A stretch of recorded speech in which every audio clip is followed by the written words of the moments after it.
Okay. Okay, good. All right. Well, meeting to order. And we'll start with roll call Jason Ward, here. Tiffany Yant, here, Tony Huddle, Here. Dorian Lible, Here. Lisa Patterson. So she's absent today. Richard Amici. Thank you. Okay, so first thing on the list is approval of October minutes. You might have any corrections? With me. I move that we approve them as is. So. Right. All in favor of the motion, say aye. Aye. Any opposed? Cool. Citizen comment. No citizen comments tonight. And then on to business. New traffic safety requests, so we have none. So we'll move on to pending. And start with, 22-005, request to lower speed limit at Ardmore lighting sidewalks, bike lanes, crosswalks on ED.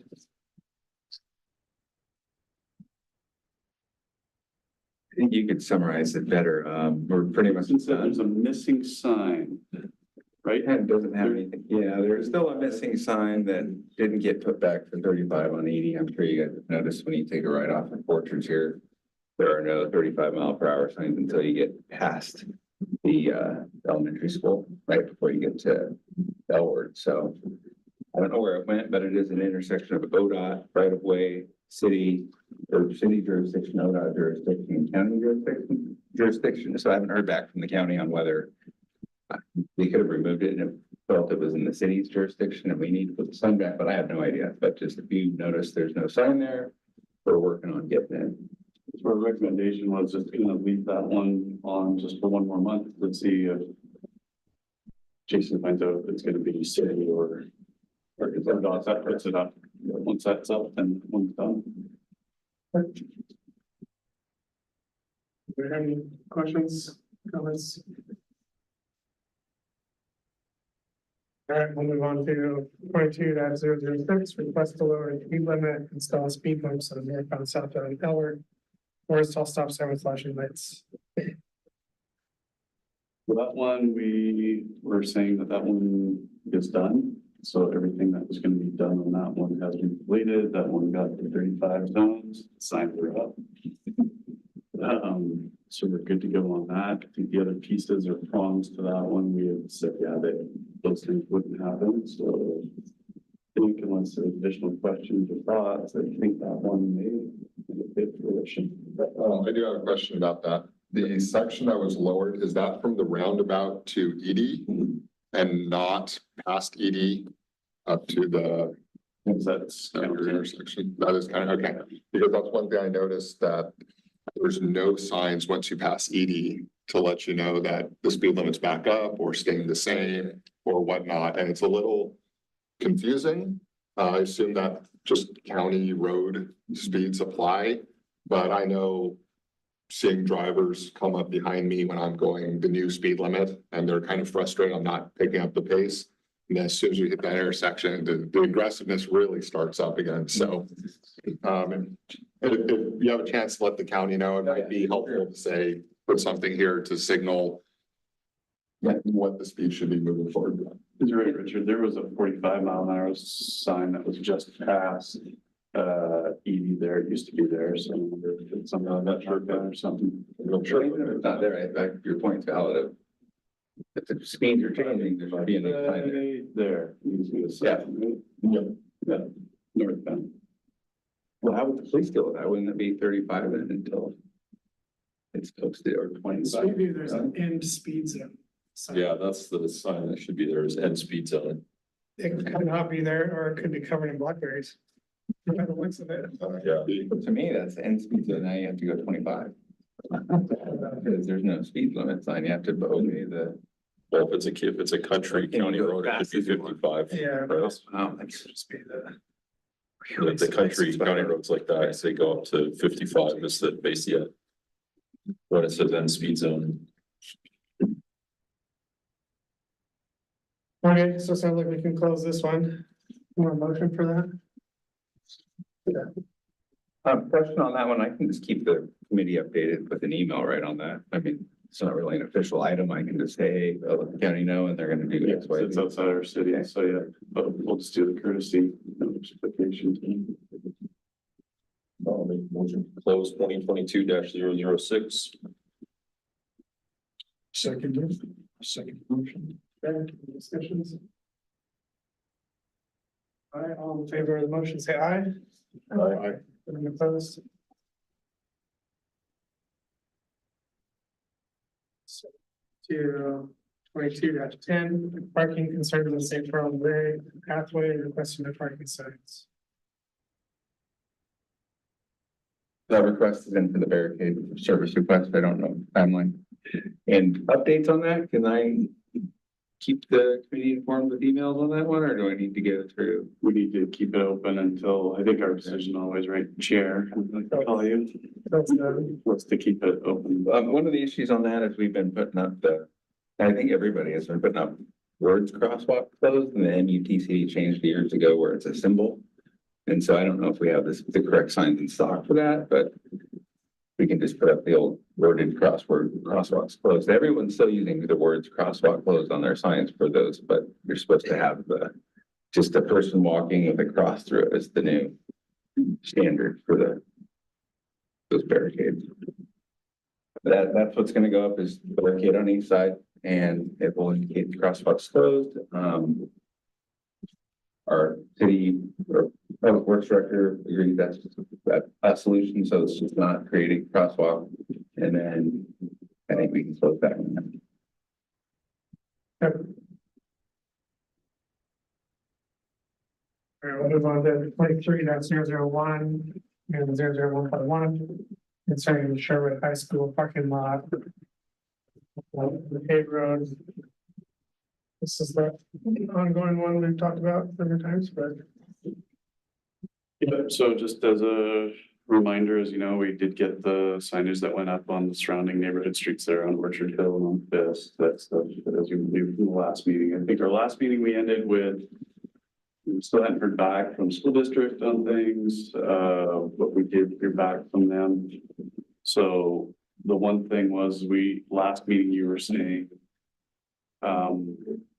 did they get notification out, right? To the parents and notification somehow in their email, weekly emails, et cetera. So the high school did reach back out to us. They did advise that in the fall, when things were addressed, that they did put out notification to the parents. We also talked to them about reissuing that notice again as well, and they're open to do that as well, and they said that they would do it. I don't have a timeline of which week they're gonna do that on, but I did tell them that the week that they do it, we wanted to know so that we could coordinate. That was the other discussion, was to coordinate a mutual launching of stuff like on our social media sites, city social media sites as well. So we're on board on that. The other piece was that we were wondering in regards to additional signage that they were gonna do. That was part of the things that they had said in their action plan that they would get, for lack of a better word, sandwich board signs and things like that, but that would try to convince people to go to the back parking lot for drop off and pick up. They advised that those things have been ordered and they just haven't received them yet, but they're in transit. And they would let us know when that stuff is going out as well.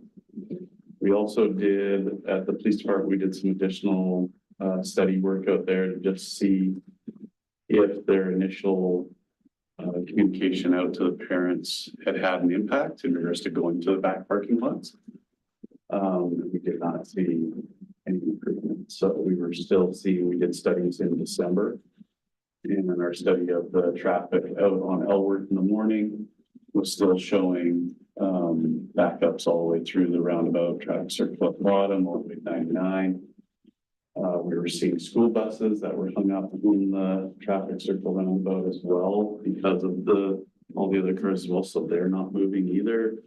And that got articulated to the school as well, so that there's those impacts as well happening. in that we just weren't seeing improvement. We also did additional study and we went and started counting the number of people that were actually using the back parking lot as the drop off or pickup in the morning and at the end of the day. And in its totality, we were seeing basically anywhere from 3 to 6 cars using that back lot for drop off or pickup. So communication was that the existing communication out wasn't improving things. But like I said, they've tried, but they're willing to send it out again. And so that's where we're kind of at on that right now. So a couple things still obviously in the works there to see what happens over the next month as to what we they tell us. We'll be posting it out to the student body and again.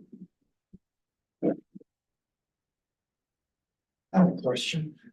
Does the school have a handle on how many students actually are, besides counting the cars out there, are using the parking lots?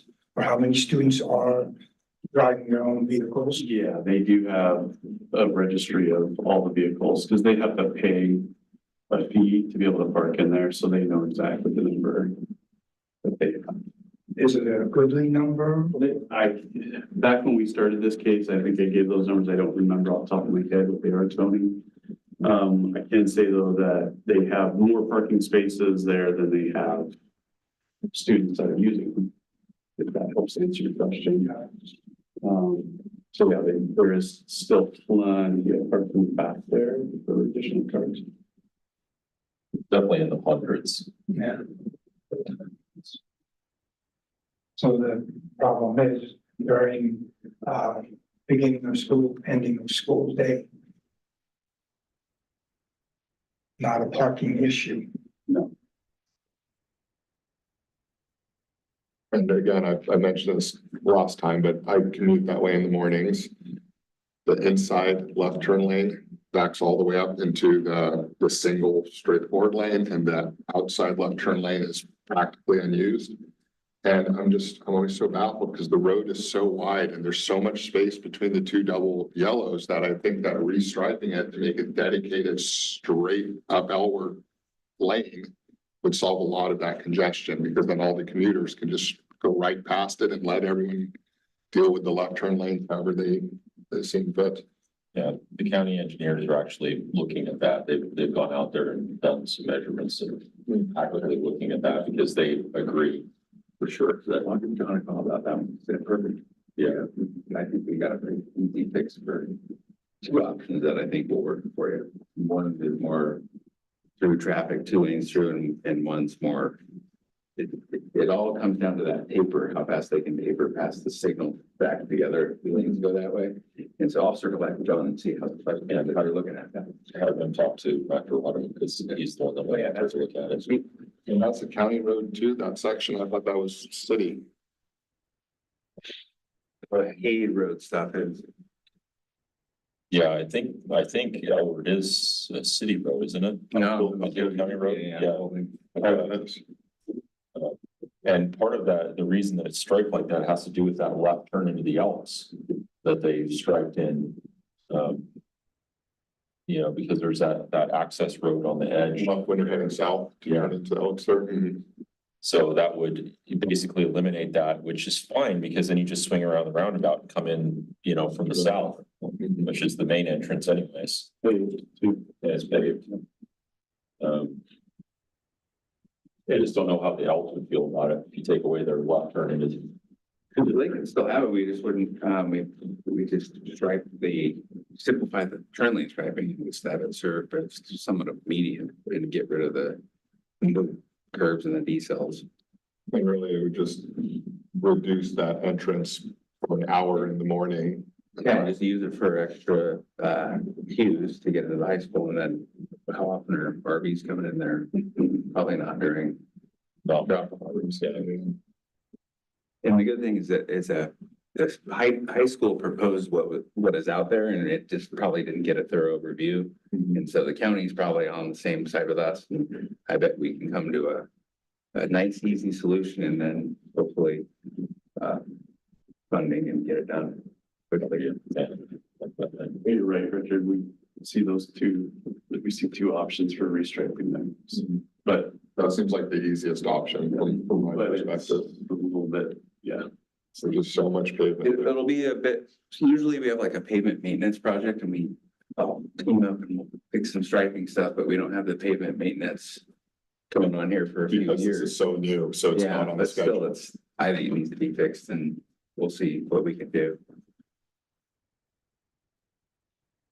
Seems pretty straightforward of just, grinding, restriping, changing out some signal heads and, not super, super easy, but definitely not a paving project, definitely not But I think you'd a improvement project.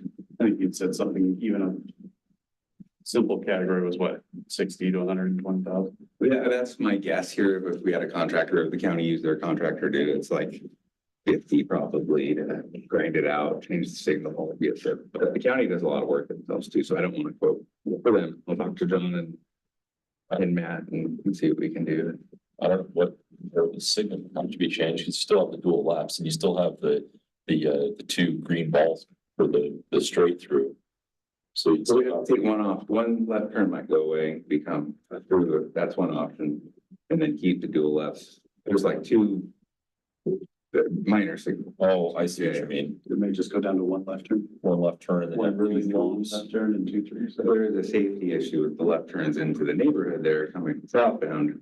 But I want to talk to John and Matt about cars turning left into the neighborhood, going across 2 lanes of traffic is very dangerous movement. Yeah, you And I might suggest if we fix that first over the 2 lanes going straight north through the signal and tapering. As long as I think that the north traffic can get through regardless, just get rid of, like you're saying, the 2 left turn lanes that are just not necessary. So Jason and I talked about this exact topic on the striping when we're seeing not a lot of change in regards to, the schools putting the effort there, but it's not having the impact that we hope. Not super surprised there. It's no one's fault in that regard. They're doing what they can do. Our thoughts on it were for you, for the committee is that we'd like to see this, stay open, this case, for another cycle here, so for another month. In that month, I would expect that the school will be reaching out saying that they're putting out the notice to everyone, and then we will be able to complete that piece, which would be us messaging out on social media as well. But once that's done, our recommendation would be that a month from now, we would close this case out in regards to what we can do as a city. The other piece, right, Jason, was eventually Washington County's sort of thing. What's that? The striping piece would be Washington County's swim lane for them to be able to do it, not us, right? Oh, yeah, yeah. We were saying we would close this case out in a month in regards to, we've done everything that we can do. And beyond that, it would be outside of our purview. So that's our recommendation to you. See what your guys' thoughts on it. Our goal is to get it done. I mean, just. If hopefully it just gets. Get it restriped and you can drive to work and not get caught in that. I'm sorry that you have to, I've been out to Clean Water Services 5 times and been caught in it. Most every time I'm arriving right at the start of the meeting, so. It's very frustrating. Apologize. It seems like it's a situation that needed to have been dealt with during the land use process, and there was a miss there, right? I mean, that's the opportunity where we have control over all that, and now it's done, and it's private property and city use, and how they choose to use their property, whether that backs out into the public streets, those people aren't breaking the law, they're just in traffic, right? It's just congestion. We have no control over internal circulation. The same thing as if a high use coffee or fast food restaurant came in, right? And they got permitted and were active, and they got so busy that they were backing out and like completely gridlocking 99. You have no, you can't do anything about that, right? I mean, am I saying that correctly? You can cite people if they break the law. So if they park, or they're not supposed to park, or they start doing illegal things with their movements, But beyond that, you can't. traffic, yeah. Until, yeah, Civil so lawsuit, probably, that's Yeah. probably the only way to do it becomes that, point. I think exactly what you're saying is there's only so much we can try to do, and then there's a certain point where you have to wait for Washington County to be able to change something, or we have to wait for Sherwood West to develop, and then that whole thing get. I'm pretty sure we can come up with a good solid plan that's simple and has a price with it, and then, John and I can pitch it up our respective ladders and then see how we can fund it. And that will kind of be the part that's out of our hands, but looks like there's gonna be a pretty straightforward fix to it. Hopefully. But for at our level, we're done with doing what we can do. Any questions, comments?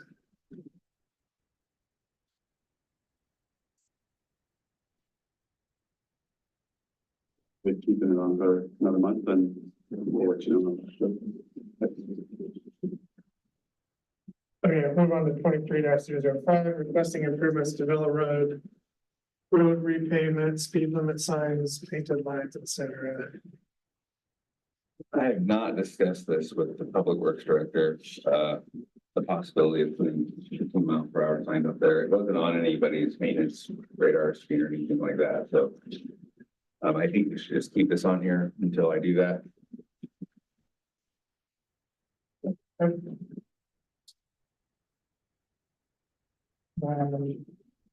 Move on to 23-006, request for speed bumps at German stop division of the park. So it's a one day call for a stop sign. I'm supporting that recommendation up to the city manager pro tem now. I can report back next time if he supports it, the sign can go up, as soon as 30 days, so it could be up, the stop sign could be up before our next meeting. And so if we could just leave that on there, and then hopefully mark it as complete next meeting. But as far as I know, I support the stop sign, give it a shot. I don't see how if it doesn't work as good, we can always make a motion to remove it, I guess.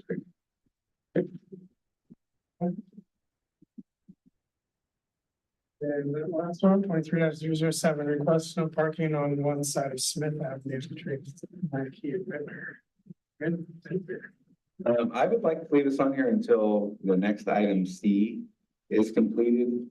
And I can go over C or the GIS stuff after this, but once we have our GIS system set up to where I think it's gonna be that Sabrina can enter these things by hand and they become thoughts that are there forever, then we can delete that and it'll be there, but it just won't be there. The app looks really easy to use. We finally hired an engineer in our department. And he went through it and started dropping in the stuff from the Excel spreadsheet. It looked pretty easy, so. We may have everything in GIS here by the next meeting. All right. So I think that was also C then. Yes. I've been waiting to get this, so I thought I'd be able to get that done my first 30 days on the job, and it's. At least the new guy has good GIS experience. Oh, and our new GIS analyst that we hired worked a whole 2 days and then resigned or took another job elsewhere. So that we don't really have a GIS staff. But my department has some GIS folks that we can get this done. I've got help on the traffic safety committee now, so we're actually tackling some things with this. All right. Well, that was it. So now we're on the committee comments. You got my email. I wanted to follow up on the Woodhaven or Sunset crosswalk safety study and get everyone's if we can have a discussion and potentially make a recommendation for Timbrel in Sunset and Woodhaven in Sunset, and perhaps have it be a little bit different than what the city council's recommended. And I don't know if the committee's on board with a full-on pedestrian signal specifically at Woodhaven. Go ahead. Did you guys have a chance to, was at the work session last week? Which is great, and the engineer was there presenting this. and wanted to make sure that if you didn't have a chance to view that, or at least read the memo in regards to the study. So do you want to explain as far as the direction as far as council made in comparison to what the engineers decided? Yeah, the summary was, I mean, basically, the council said they want the pedestrian put on red lights at the crosswalks and do not want the push button yellow flashers. And so that's what their recommendation was, to do pedestrian signal at Woodhaven with also do the crosswalk enhancements. And so that's what we're taking as their recommendation for Woodhaven, is a full pedestrian signal. Staff doesn't know if that's really what we want. And talking to the community, a lot of people still want the flashers. I don't know how we are there, and I just wanted to see if the committee could make a recommendation maybe for each intersection at Woodhaven of push button RFP system, or spend an extra, 70 grand to make it a full hawk for a pedestrian signal at Woodhaven is what they requested. Timbrel, the consultant showed Timbrel, the crosswalk where it's at now, it's kind of skewed, getting moved to the other side, west side of the intersection, which I think is a proper setup if it were a new crosswalk. So at Sunset in Pine Street, up by Sunset Snyder Park, we added a new crosswalk and went with the crosswalk on the left side if you're going down Timbrel. So that's why they proposed that. That's kind of like the technical best way for a three-way intersection to work. But the city council was okay with us keeping it where it's at. And so I'm hoping the committee can support that recommendation, because I support that too, is to keep the Timbrel crosswalk where it's at, but straighten it up.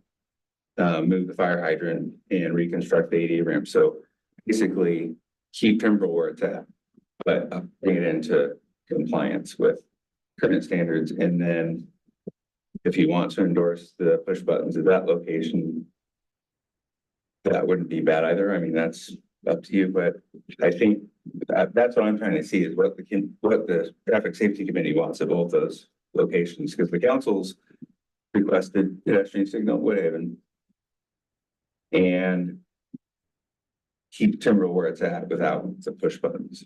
How Timbrel had the push buttons in the study. So that's a lot of info. So let's break that down Yeah. into just, let's go one at a time. Let's go to let's go to Woodhaven pictures. And Jordan took it with the- And another thing, we don't have to do a recommendation either. It just give me your guys' opinion. I can update the study. And then we can endorse it at the next meeting. Black and white. I just want to finalize this crosswalk study There you go. There you go. and show things in a manner that you guys will endorse, whether it's now or in 30 days, and have Kittleson wrap this up. So maybe before we kind of get into this, It's a lot of. has anybody not looked at this and understood it? I guess I'm trying to decide how much time to spend explaining the proposed solutions. Have you guys looked at this yet or not, or should we talk about what the solutions are? I looked at it, it was as soon as we got it, so it's not necessarily fresh, but it was straightforward at the time. I mean, I know what we're talking about here is putting pedestrian flasher at the two crosswalks in that short stretch there. Tiffany, did you get a chance to look at it yet? Sabrina, can you go to the next slide where it's 208,000? I think, or maybe it was up. I don't know. There should be a $208,000 option for That the, should be the one right after that. yeah, there you go.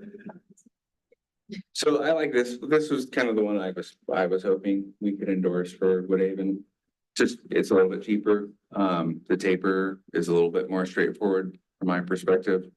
Gives you a little bit more length to drive and merge those two lanes.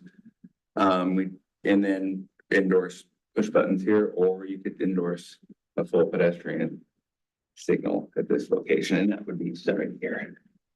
That would be here.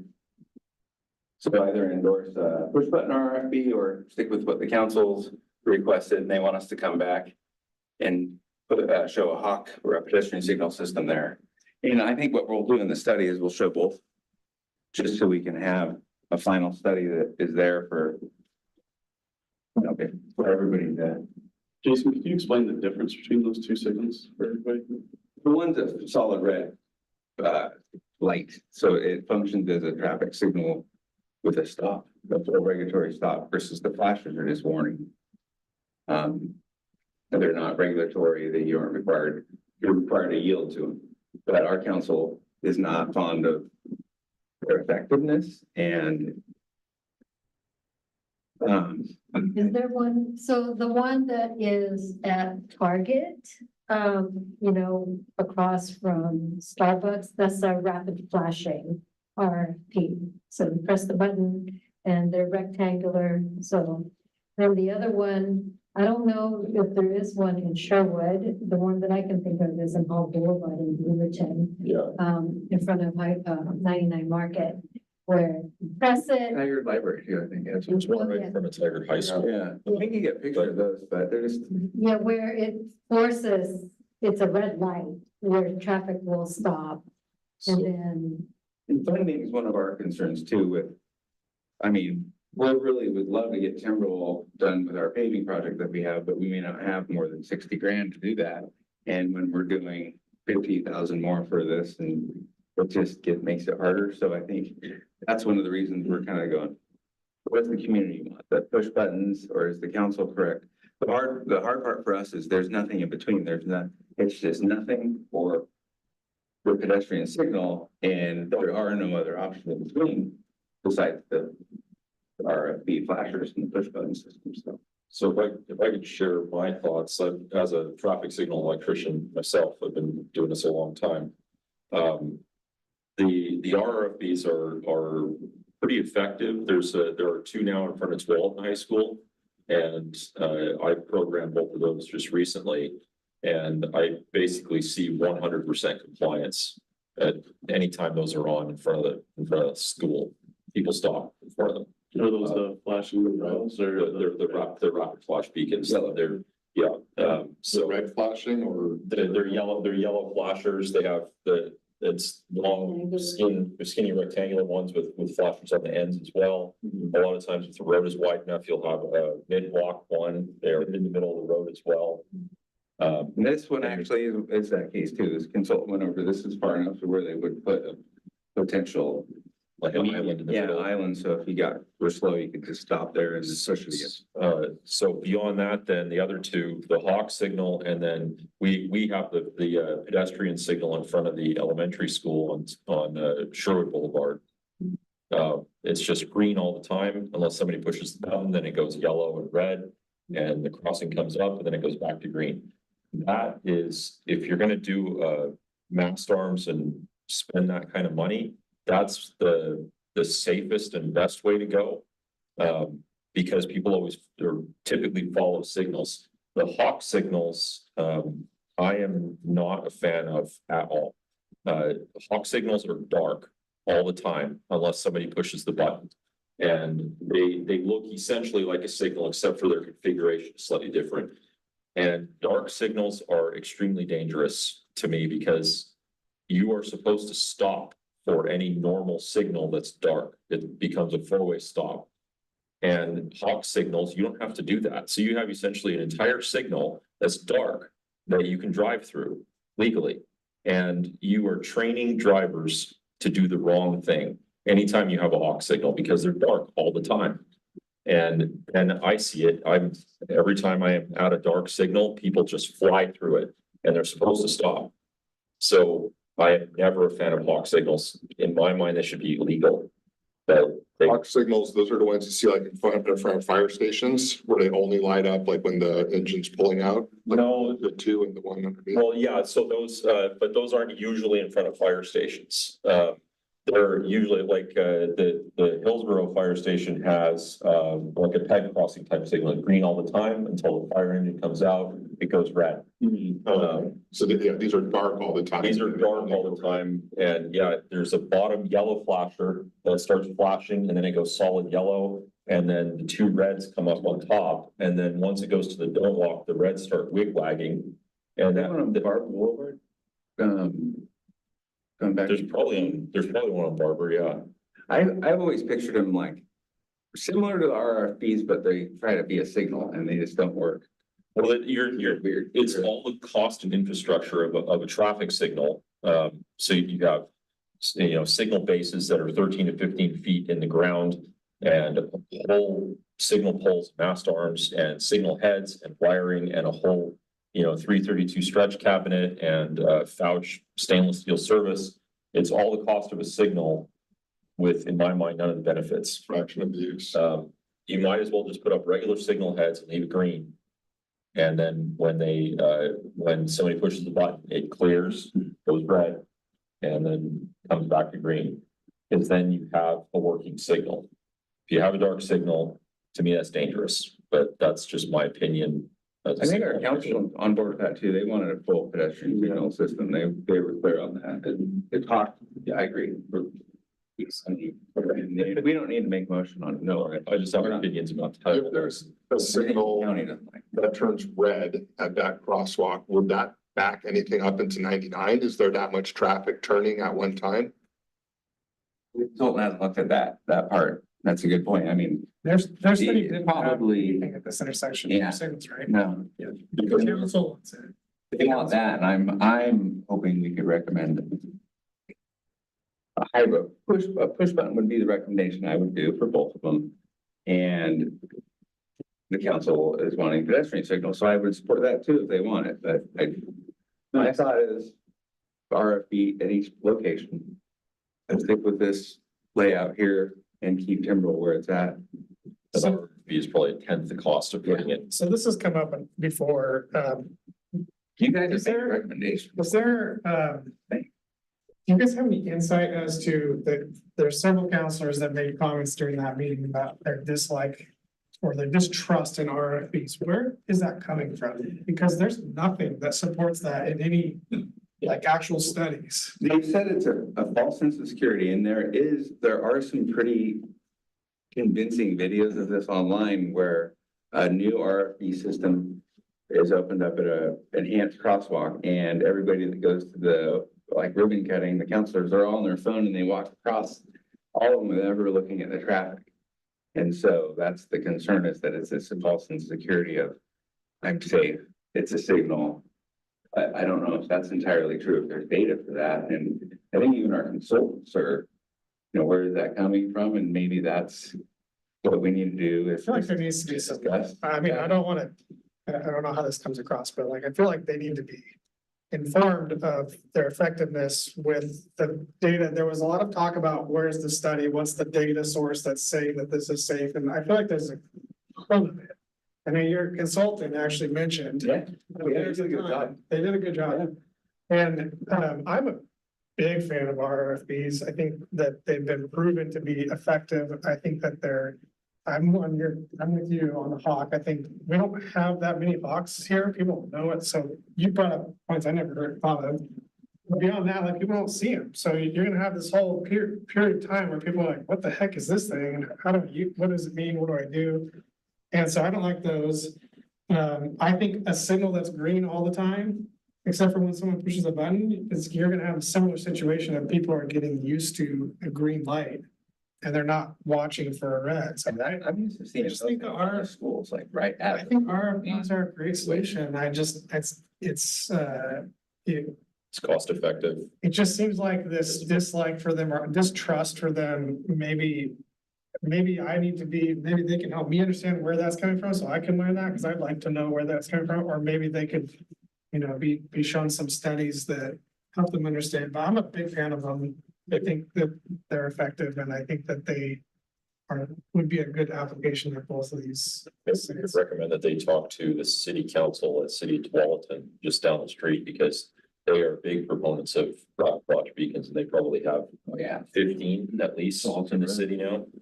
On Boone's Ferry, on Tualatin Road. There's some little side ones, up by, off of Martin Ozzie. They're all over. They The keep cost coming is what I think why I'm a fan of them too, is that they can get deployed a lot. More often, because they're solar. yeah, and you can retrofit. They're half the cost, maybe more than that.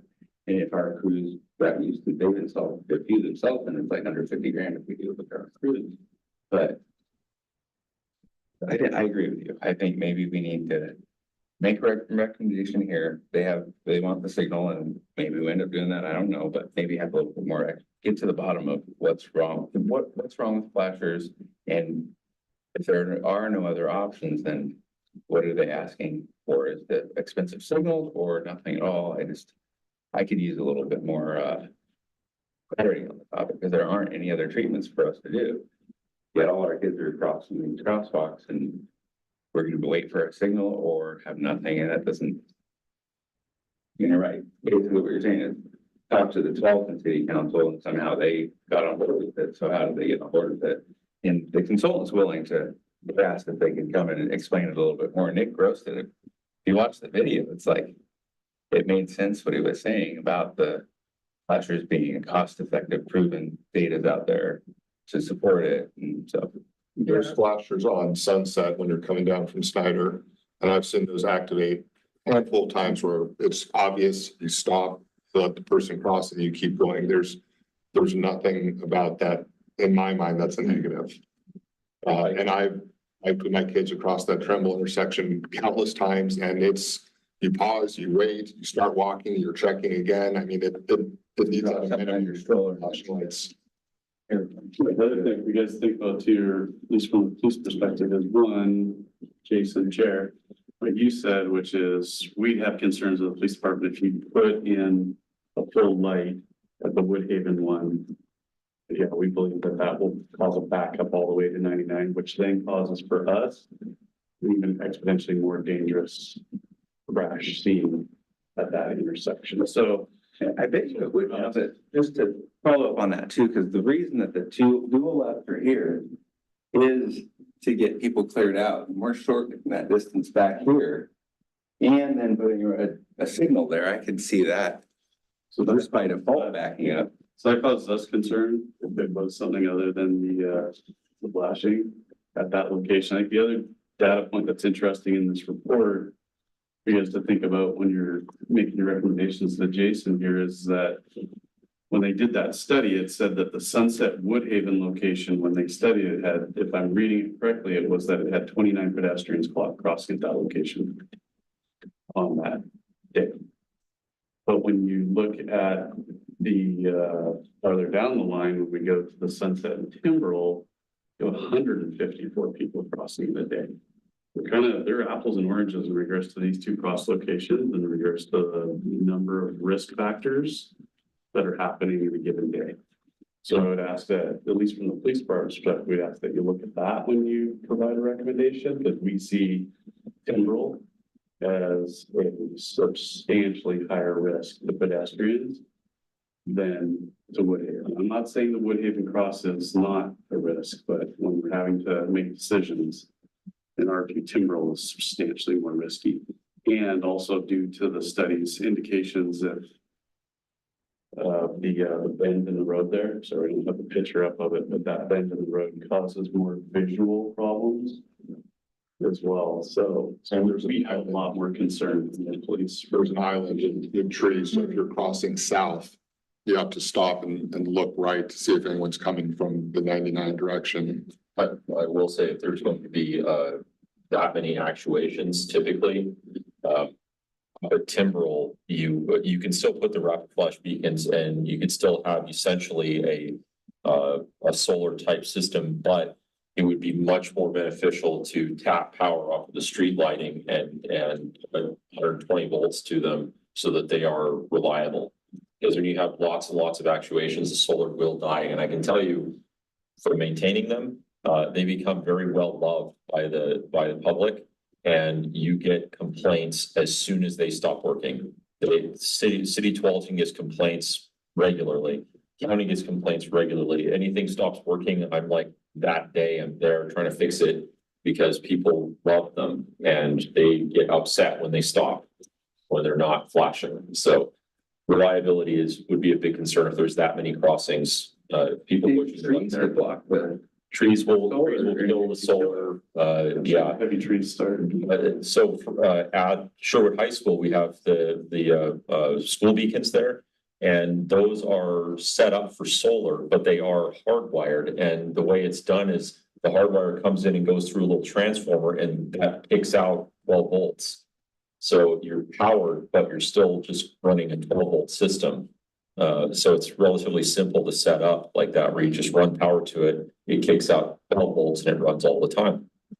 So that's something to think about. It's a little more expensive, but The other thing for us as a police department that we see in regards to Timbrel is for Timbrel, we support more of actually where it goes to a hard red light. So just due to the bend, also due to Timbrel itself in regards to traffic, right? So that's the pedestrian study, right? In a lot of it. But when we're dealing with rush hour, and as we all know, rush hour gets backed up. Like for the traffic that's heading towards 99, it'll be backed up right all the way back here, all the way to 99. Cars that are coming off of Timbrel here and want to turn left onto Sunset, they head up to 99. Struggle. We see that consistently in regards to cars starting to go, but then having to slam on brakes because something's coming around the bend.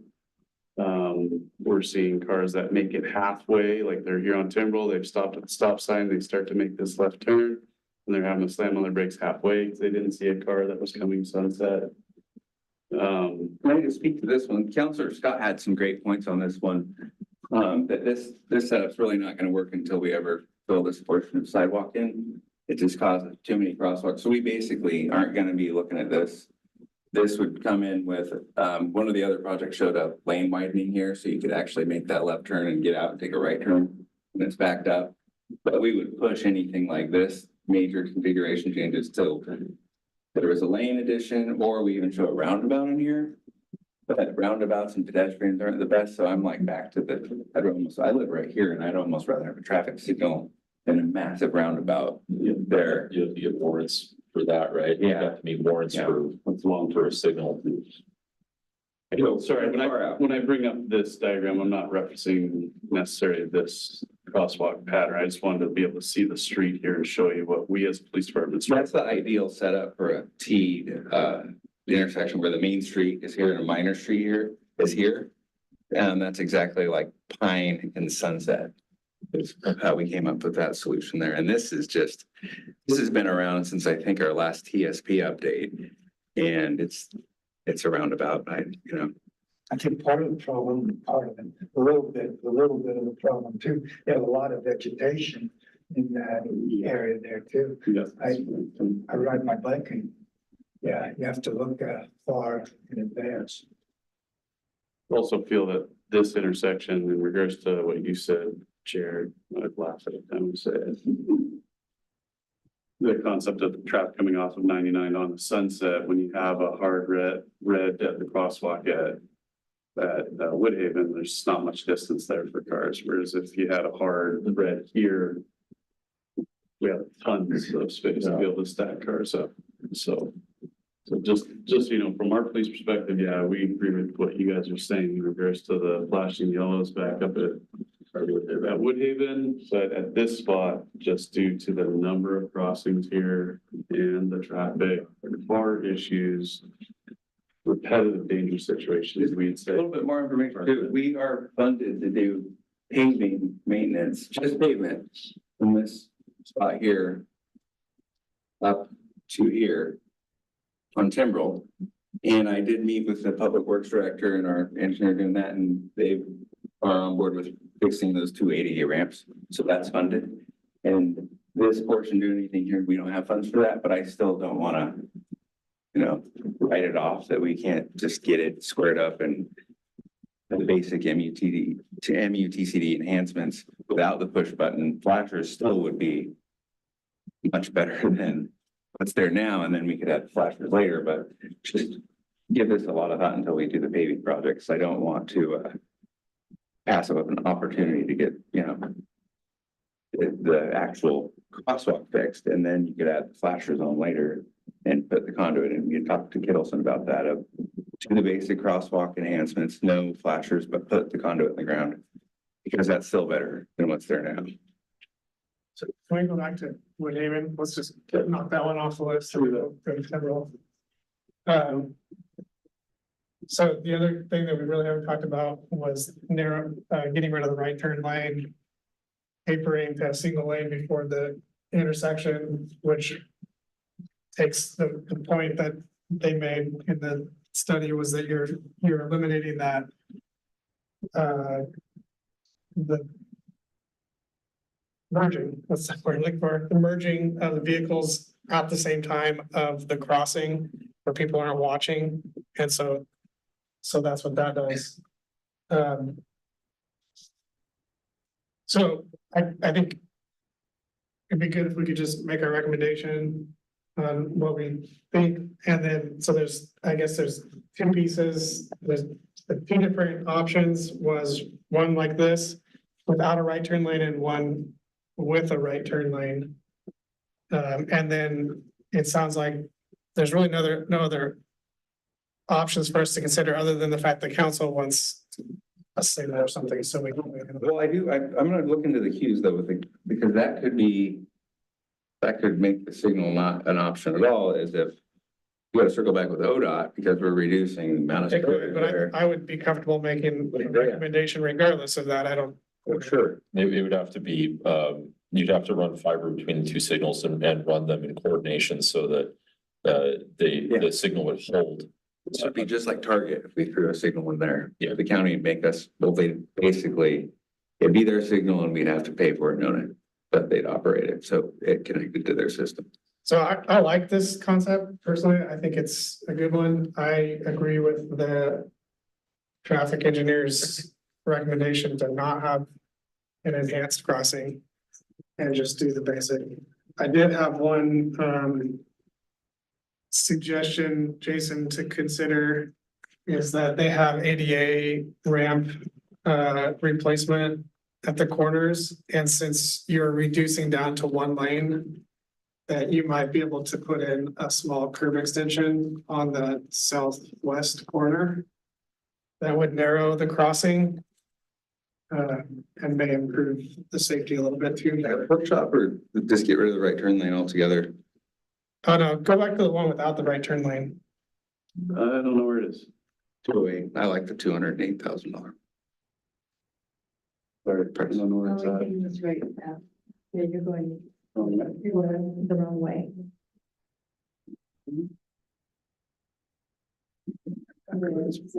Yeah, this is the one council liked, right? Yeah. Yeah, With so- the signal. with signals, yeah, so there's no right turn lane, it's a through and right. But where, if you look at the through lane, it's pushed way over and you have this super large buffered bike lane. On the southwest corner, which would be the bottom right corner in our view there. I guess that, I don't know, south corner. So push that into that kind of, You could push that over. Potentially, just to reduce the crossing length. And since you're already you're gonna be replacing that curb return anyways. Unless the curb is fine and you're just doing concrete for the ramps, I don't know. It's just an idea, but I don't know how you guys feel about it, but I would be comfortable. With the recommendation that doesn't include an enhanced beacons or signal. Because of the low pedestrian count. And because of the other improvements, I think those other improvements to the lanes reduces a lot of conflict. with the pedestrian bridge, change your mind though? After that's built, there's gonna be, the pedestrian bridge is gonna be taking off. Right in about here.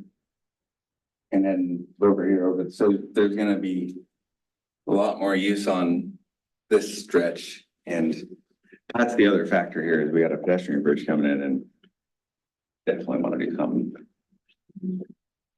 before that gets opened up. So I don't know, that's where my wife was exactly what you're saying is that she didn't see enough use at Woodhaven and didn't want flashers, just do this. And then I brought up the pedestrian bridge and it's like, I don't know. Yeah, but you could do a study at that point. Yeah, and Adam, If things increase, it's not that hard to add them later, especially if you take care of all the ADA stuff. So The other factor to consider, and I don't know, you said Tualatin has tons of these, but or you say Tiger. Walton, yeah. You also don't want to overuse them because when they're used more sparingly, they're more effective. I don't know that I would say that that's overuse on this corridor, but Tualatin Road might be overused, I think, of the push buttons. When the study was done and they counted how many people crossed, what time of day was that? Did that take school into account? Because all those houses we see in the top right corner, those all go to Middleton. So I assume there would be crossing guards and lots of walkers They crossing did there. twice, they did summertime and then they did after school started, so they had some. They covered from like 7 a.m. till after 3. that's why the one at Timbrel had so many. Yeah. Since then, And Timbrel is also where all the buses come out from and they back traffic up too. But there's crossing guards there for sure. so No, it said Sunset and Timbrel. Intersection included 115 during the morning and 156 during the evening. Activity occurred between 12:35 and 1:35 p.m. that's while school's in session. That's not counting the walking children who commute. Yeah, So I'm sure those numbers are bigger, and that's my question about this. So I'm not sure how many children cross there. I know Timbrel is very active with children in the morning. very. I just don't cross here just because of the Yeah. proximity to that merge lane where nobody's looking at it because they're merging and it's distracted with the awkward, dual striping off of the highway. Yeah, I've walked through and biked through this area with my children several times, and I may have crossed at this intersection once. But dozens of times at the Timbrel intersection, because also it's shorter. So, it feels safer, even though it's kind of blind with the curve. Timbrels, my wife was pushing the kids through there and she walked down the hill and I'm like, there's no way they're gonna drop anything off the stroller when they're going through it. And she dropped something and my son went back to go pick it up. And some kid who came, I don't want to say kid, but just a car came blazing around like 55 miles per hour and she had to pull him out of the road. To not pick then they left the thing in the middle of the road, but just that right there was like, this has to get. Fixed soon. Tony or Tiffany, you guys have any thoughts, trying to get us to home in on some sort of recommendation? Like it's, I agree with you.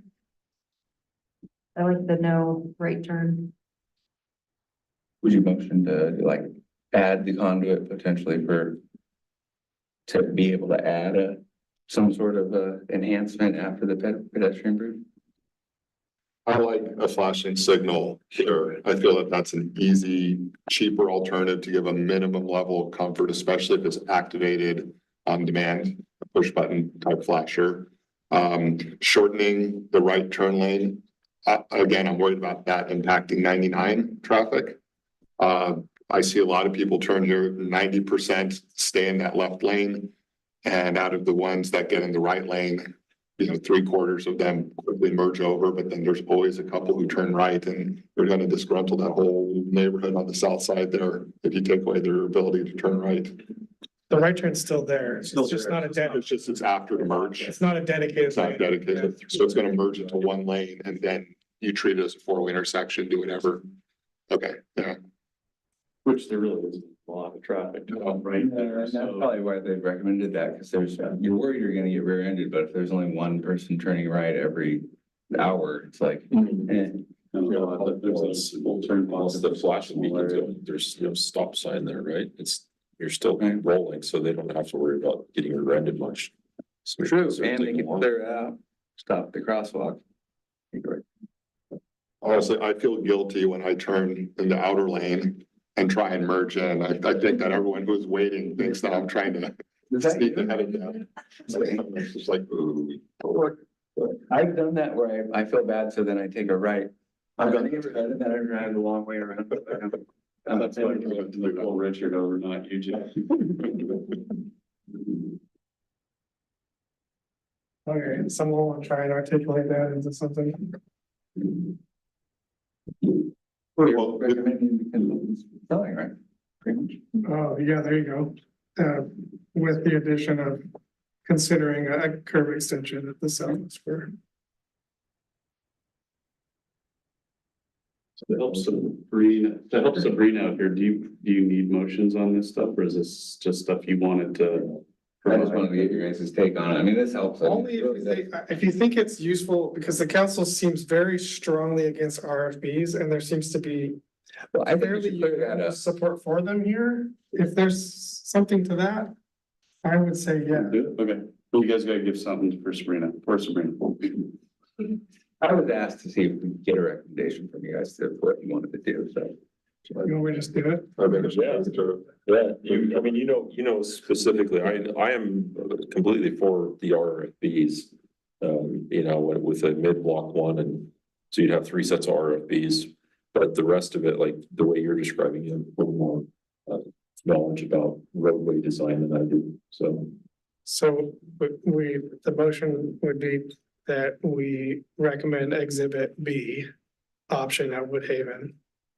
2. Exhibit 2. My brain is. $208,000 exhibit. The $208,000 exhibit, Yes. uh. With the potential of curb extension at the southwest corner. Consideration of. Curb extension at the southwest corner. And. Do we want to just recommend. The RFP? I want to recommend Okay, that. I'm okay with that. Tiffany, you okay with that? Okay, recommend with a rapid flashing beacon. Believers. Solid. Was that a motion? That was a motion. Then I will second that. Sabrina got it. That's good. Any discussion on that? Okay, all in favor, say aye. Aye. Any opposed? All right, let's go to Timbrel. And this one. The, How to describe it. it doesn't sound like maybe we need to weigh in on where the crosswalk is. You guys, sounds like you kind of made your decision on that. It's really a what kind of enhanced treatment. At least from the police perspective, yeah, I'm really curious to see you guys have a recommendation for the flashing yellows or. Everyone, they want this to stay where it is. I think our counselors were all on board with keeping the temporal crosswalk in its general location where it is and just straightening it out. So I think everybody supports that. You know, probably don't need to make a motion to keep. So it we where it just is. need to weigh in on signal, hawk, RRFB or. I like hard red signal. For traffic reasons as well as pedestrian safety. So I had a question on that. That's what you said you recommended too, right? Is there, Depends on which side of the, could there be warrants for full stop control intersection? I would be much more comfortable if it was a three-way stop control That's what I was thinking as signalized well. intersection. There has to be a study, to see if it meets warrants. Which I think it probably would, given how much traffic is there and pedestrians and everything, but. It's one of those things, a step before you can ever put a traffic signal in. I don't even know how you would do a single, because you have a three-way cross, you'd have to have a signal on the T portion of the. There's a couple ways to do it. So. Where the hand is, you put a mast arm there, and then on the other side of the road, you put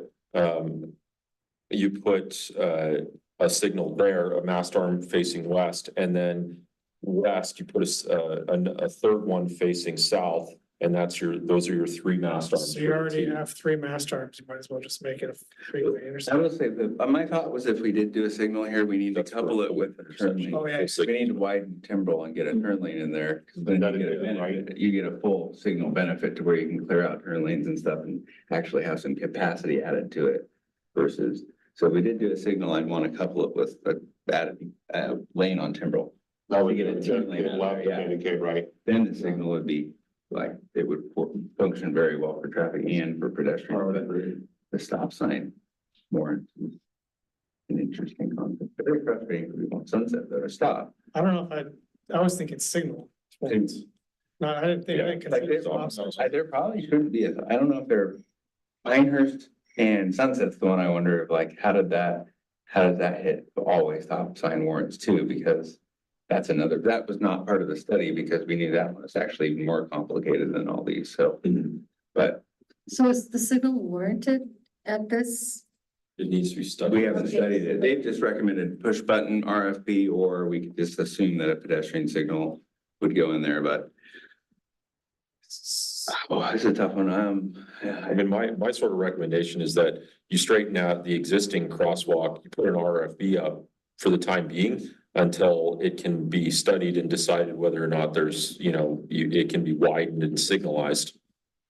I mean, that's good.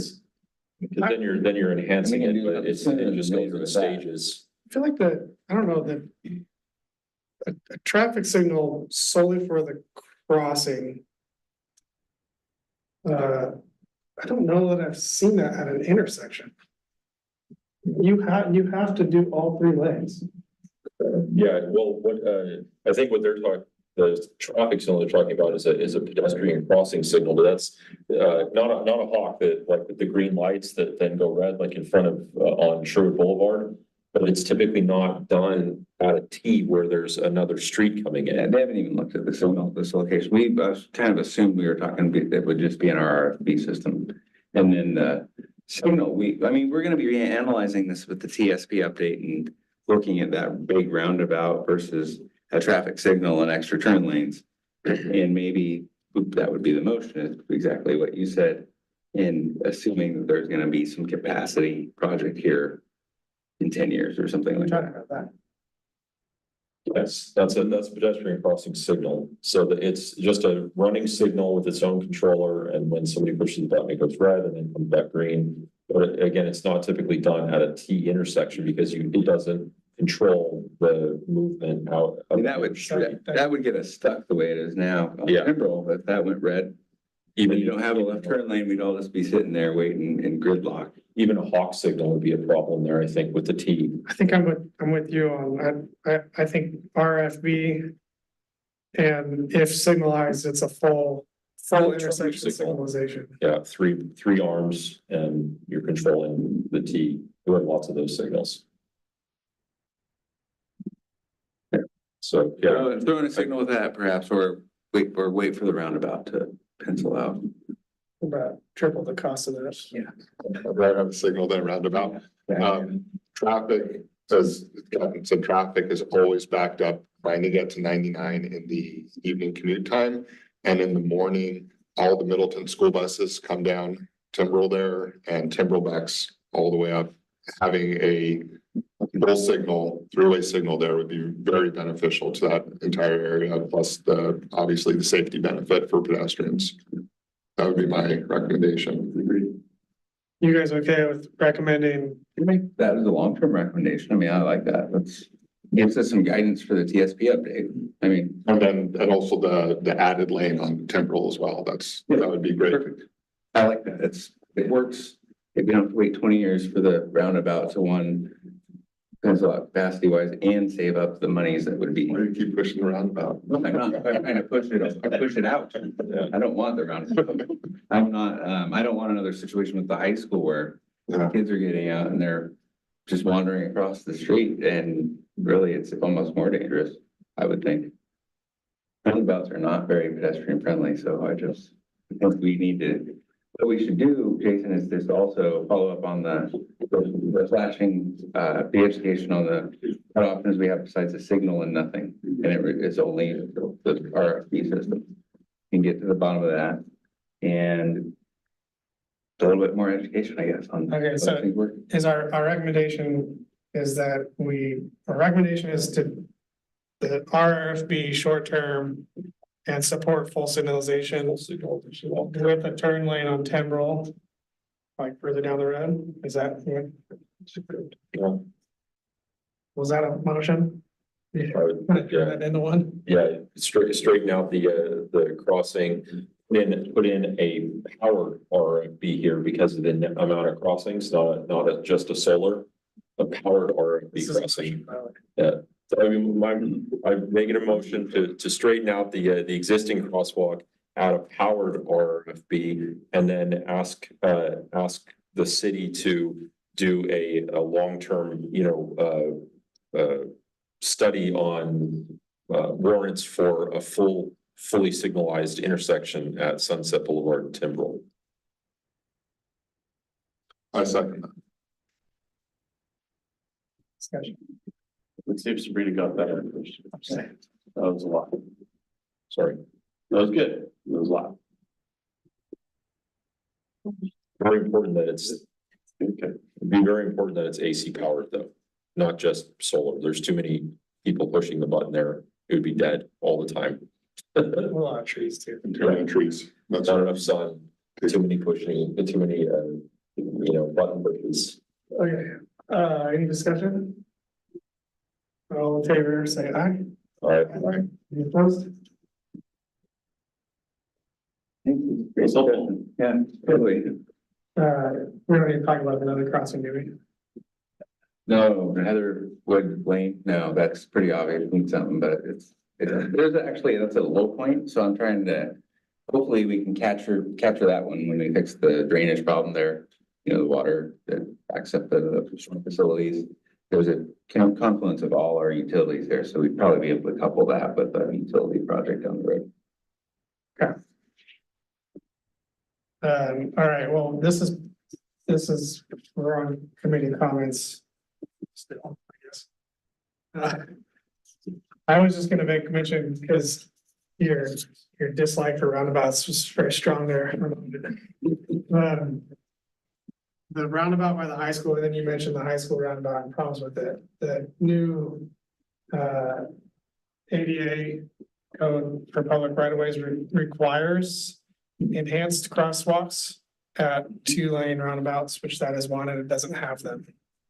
So that might be something to. Oh, yeah, I've been, since we put in the one at Langer Farms Parkway and Century, and we put that in, I was begging Do you have to. RFPs there? No, we don't. I was begging to do it, and they were debating that for the METC update, and it didn't become a bold-faced thing because of the distance of the crosswalks.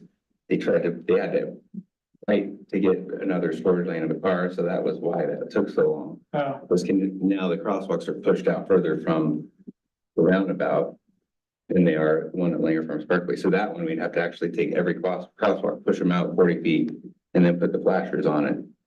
But I still would have put them in where they're at now, because those are the most dangerous roundabouts, with 2 yeah, laners well, without the the push school button. one now that, if that was built today, they'd be on there because it's required, so.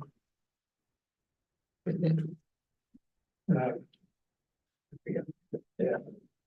Bold-faced in the ROAG now, I think it's mandate right now. It is. You don't have to discuss it, just, Right. this is the way it is.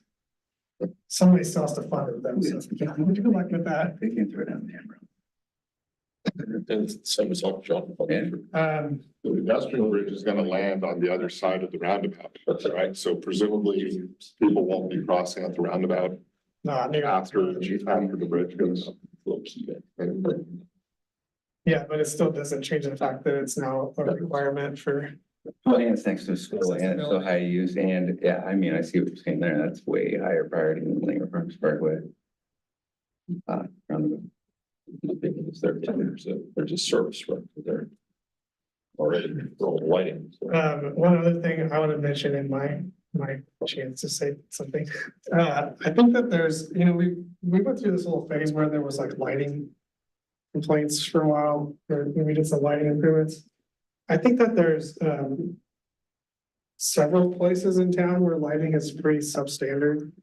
And at crosswalks, particularly on Sunset, it's just because it's my commute. Up at the top of the hill by the park, and then going east from there, that next crosswalk. I think lighting is pretty dark and it's hard to see people. There's not that many people that cross at Brittany.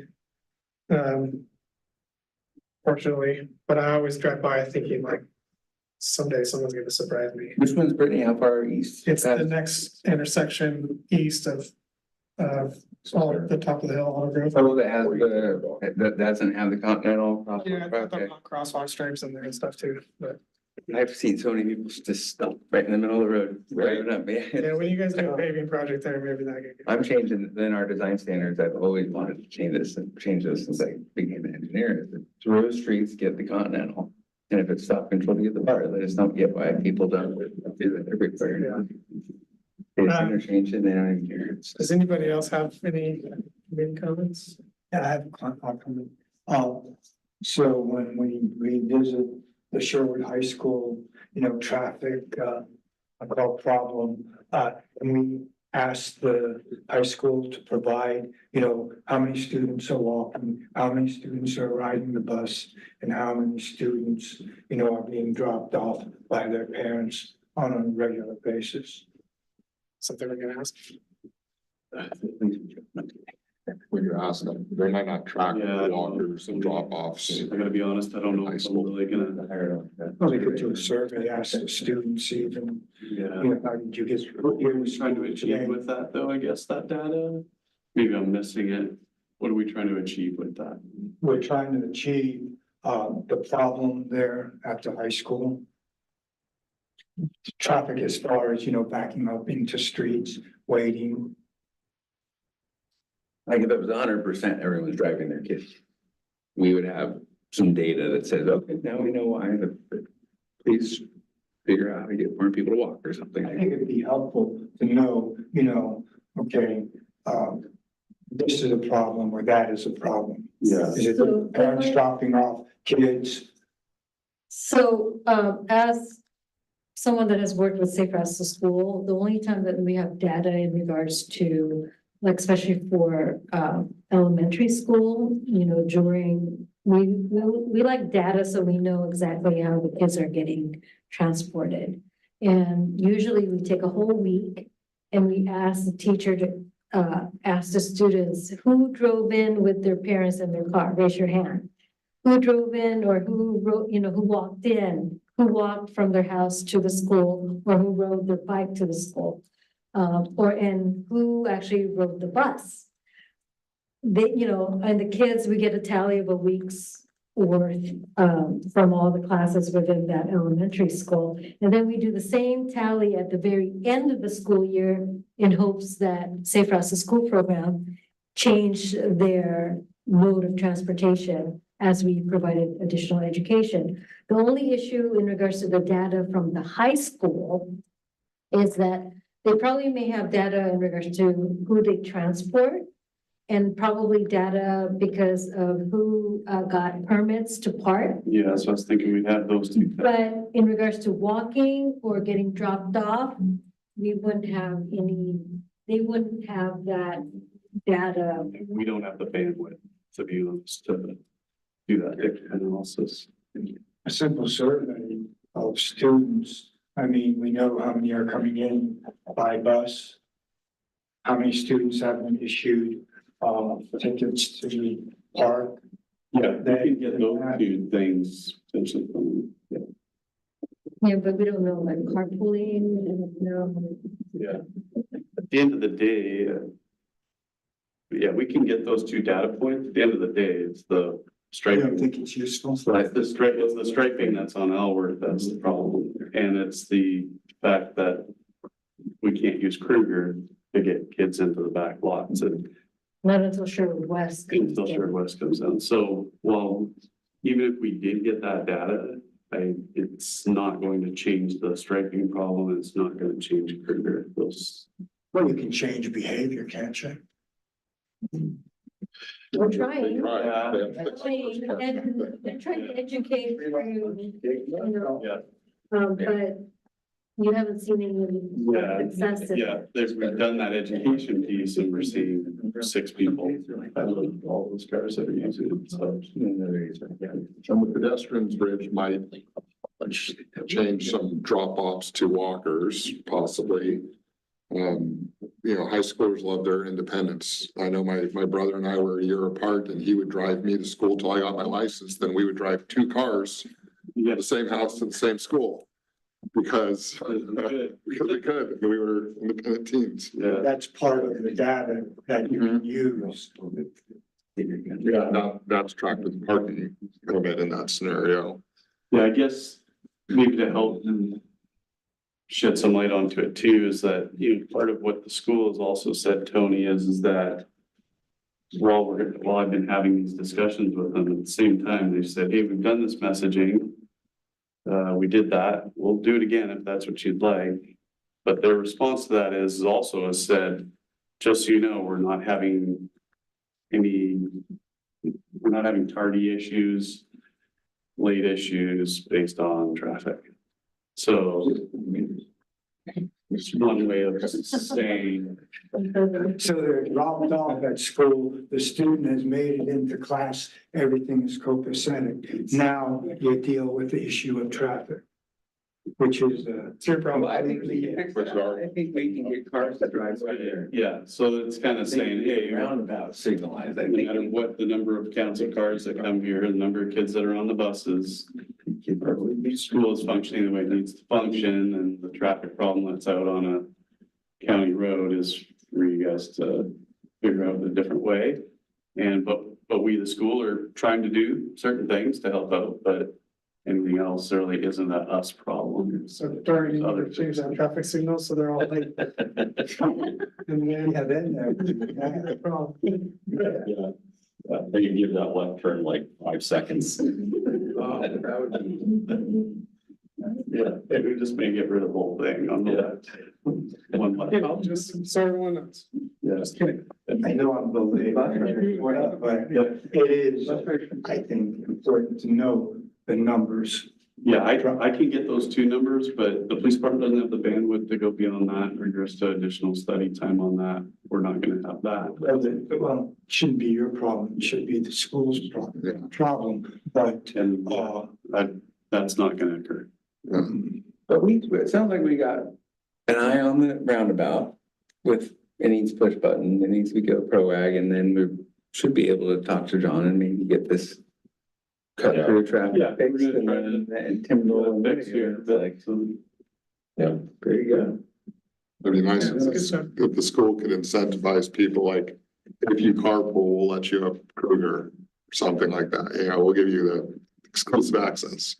Just to encourage reducing the number of cars. Yeah, I just gotta be honest, it's a hard. Oh, yeah. You gotta understand, it's not me saying it's a hard. No, it seems hard to go, the district can do a lot, and they got other priorities too. I respect it, right? Like, it's not, they've got different struggles under different umbrellas that we're not talking about here that make it a hard no for them, right? Like, they're like, we've got other concerns for opening that up. So, while it may be hard for me to understand or for us to understand, we have to respect the fact that they have some other concerns as to why they don't want to do that. So I have to, you know, it's sometimes hard where I'm like, should be easy, but maybe not seeing the impacts that they have. So there kind of becomes a point, and I think we kind of talked about this on that point earlier, there becomes a point where we as the city are going to tell you as the committee, this is all we can do. And sometimes we have to let go of an issue and move on and say, we as a committee have done what we can. And we have to stick to the side because there's nothing else that we're gonna be able to move on at this point, right? Until other larger scale changes happen. So. That's tough, I agree, that's hard for us to do too, but it does get tough. Anybody else have anything?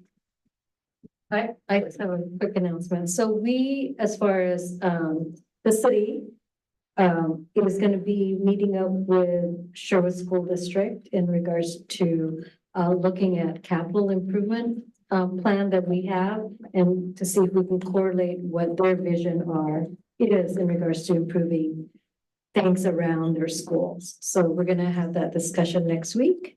We're trying to coordinate and yeah, and hopefully I know that Safe Routes to School capital project or construction grants are starting to open up in February.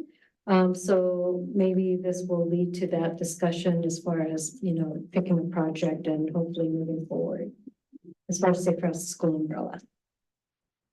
Will you be zooming the meeting? No, it's literally, it's just Coordination. It's just a coordination between the traffic engineer, the Safe Routes to School coordinator, chief operating officer, and the transportation manager of the school district. So us four will be in the room, discussing as far as what their priorities are And we're building off based on the existing capital improvement list, as far as the pedestrian components. So hopefully they'll be, we'll identify their priorities. And then that will help us focus on, if they're already on the list, how can we maybe talk to council to try to move those further ahead? And this, from my point, or my interest is when the grant, timeframe is when the funds become available, we'll share that with you guys.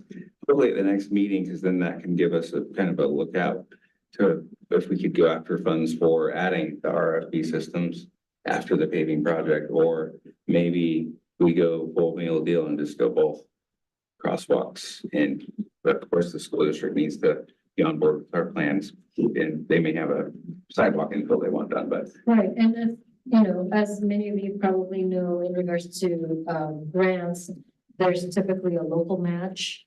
And unfortunately, at least last year, the local match was 40%, which is significant. And we can only lower it if we have a significant Title I school, which are the reduced lunch, free lunch. And we're very fortunate that Sherwood does not really have that. So we won't be able to get the reduction, but hopefully we can work something out and find a project that, funding in the match could be available. Right. Alright. Cool. Right, we'll call meeting here. Thank you all. I really like parks where it used to do those. Still, my favorite names, I believe. Yeah.